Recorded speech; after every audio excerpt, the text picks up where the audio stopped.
দুটো ছাগল আছে। তো আজকে তো রবিবার, তো ছাগলগুলো আমি নিয়ে এসেছি। দেখুন, কিছু কথা আপনাদের কাছে আমি আজকে শেয়ার করব।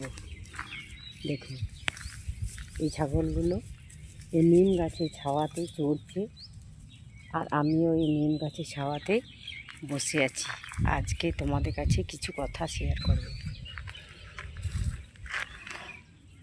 কালকে আমি গিয়েছিলাম কাজে, তো কাজে থেকে বাড়ি ফিরলাম। তো বাড়ি ফেরার পথে একটা দেখলাম আমি মেয়ে রাস্তা দিয়ে আসছিল। তো জিজ্ঞাসা করলাম, কিছুই বলল না, কিন্তু শুধু কাঁদছে। তা আমি জিজ্ঞেস করলাম যে ওর ব্যক্তিগত ব্যাপার, আমার জিজ্ঞেস করে কি লাভ। তো আমার পেছনে পেছনে আসছে, মেয়েটা খুব কাঁদছে। তো তাও আমি না পেরে জিজ্ঞাসা করলাম, দিদি আপনি কাঁদছেন কেন? তখন ওনা বলল যে আমার মেয়ে টিউশনি গেছে, তো সকাল 8টায় গিয়েছি, আর এখন 12টা বাজছে।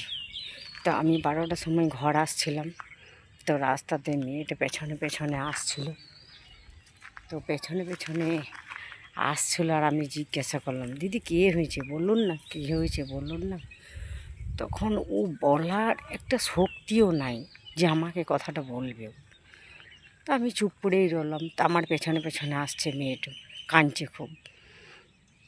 তারপরে ও নিজেই বলতে চাইছে, বুঝি দিদি কি বলবো, মনের কথা বলতে পারছি না, আমার এত কষ্ট হচ্ছে। আমি কেন, কি কষ্ট হয়েছে দিদি আপনি বলুন না। তো বললোই না। তার করতে ওর মেয়েটাই ফোন করেছে, ফোনটা রিসিভ করাও ক্ষমতা নেই। তখন আমি জিজ্ঞাসা করলাম, দিদি ফোনটা তুলুন, দিদি ফোনটা